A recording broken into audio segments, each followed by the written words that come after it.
All right, there she is, ready to rock and roll. Hopefully this turns out to not be a mistake.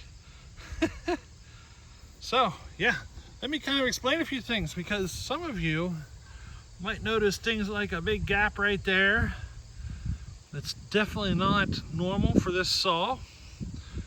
I've done a few modifications, and hopefully this thing goes to a bit of an extreme performance level. Well, here, let me kind of show you. I'll just go around the saw. How about we do that? Just poke your head in here. That's a 660 carburetor. New fuel line, ran an impulse out of the transfer. Eliminated the stock impulse setup. We put in a different one out of the transfer. The tank vent has been replaced. That is a uni-filter setup with a velocity stack. And in order to get it to fit, I had to make a choice. So normally this handlebar would be up here and it would be all be hitting, you know, there was no way I was going to fit that in there. So what I did is I went ahead and installed all the carburetor and stuff, and then I decided I'd figure out what I got to do to make the handle work. And I discovered that by remounting the handlebar like an inch and a half further rear, it would work, and that's what I did. Kind of a little makeshift setup down here. You see it? How I moved the handlebar back. Normally this part is up here. So this little bracket is flipped around backwards. This thing is supposed to be flipped around the other way and up here. And then what I did is I flipped it around backwards and got it bolted up this way. And then on this side, I made a little bracket here that kind of spaced the whole thing back. Then in the handlebar itself, I just kind of tweaked it to work. But that's how I did it. I just pushed the whole thing back. Then I can easily undo this. If I ever want to take it back to a normal carburetor or whatever, all I gotta do is pop that bracket out, flip that guy back around, a couple of bolts, a couple of minutes, and she's back to the way she was from the factory. Nothing here is or needs to be permanent. You know what I mean? So, still pretty close to a factory looking saw, as far as that is concerned, I guess. I think she's pretty cool. I think it turned out pretty cool. I actually think moving the handlebar back gave it more stability. It seems to actually be easier to run that way. I don't know, it just feels more stable in the hands. As far as the muffler mod is concerned, that's all I did right there. This hole, I opened it up pretty big, then I've really flared this thing out. That was way tighter before. It's like opened up like 3 times more now at this hole. But that's all I did for a muffler mod. So there she is. I'm actually quite happy. She's a pretty clean looking build, if you know what I mean. These Partner 5000s are, you know, they're not exactly a brand new saw, something you can go to the store and buy right now. This saw has some age on it. So this one turned out pretty clean. We're gonna take it over here and give it some test cuts. We're gonna cut on some fast wood, soft wood, if you don't know what that means. Soft wood is fast wood. But it's not very stable in the stand. I just want to give it a couple of cuts here, or run it for a minute and see how she performs. I think this saw's 100% ready to go. So hopefully it is.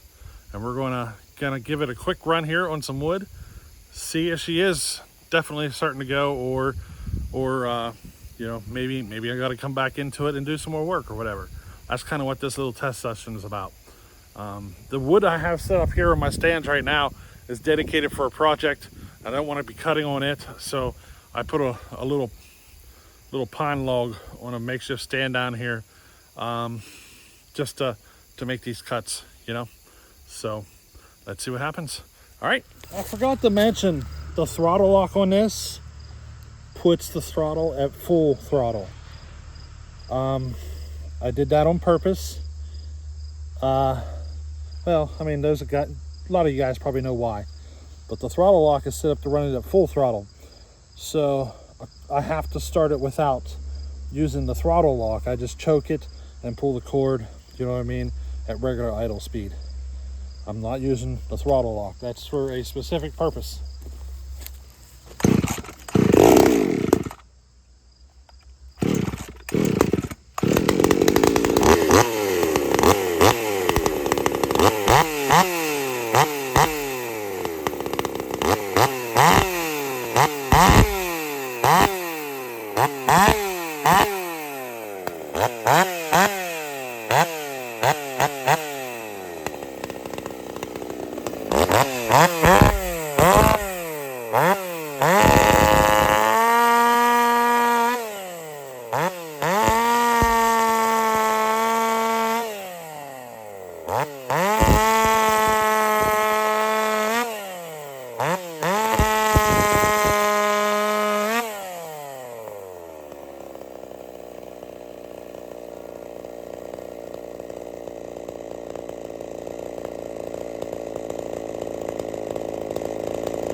Well, I am completely happy with that build. No complaints at all. What do you say, the carburetor? Yeah, I mean, the carburetor's a little big, but you know, still no complaints. I'm kind of sad now I gotta buy a new chain. That was the chain I was hoping to race with. Not no more. All right, so it is obvious the carburetor's a little big. The adjustments on the carb, the screw, like it is very, very touchy. Just a little bit can go a long way, so you got to be careful with that. You know what I mean? Everything from a fat tune to a lean tune is within probably less than a half a turn. So she's definitely trying to, you know, the carburetor is definitely set up to supply more fuel than what this saw's really calling for, which, you know, I mean, this thing is a perfect candidate to go to a nitromethane build. It's literally open up the muffler some more and go to nitromethane. That's literally all that would be left to do. So there's a good possibility that's where this saw's future is going to be. We're going to run it this year for a 50cc class, but I have a feeling we're going to go for a 346 next year and possibly turn this into a nitromethane build. Yeah, I got this funky feeling, you know what I mean? Everything about it tells me that's where it should be. So we'll start out with methanol. If you're not familiar with going to these fuels, so basically your first step is to go methanol.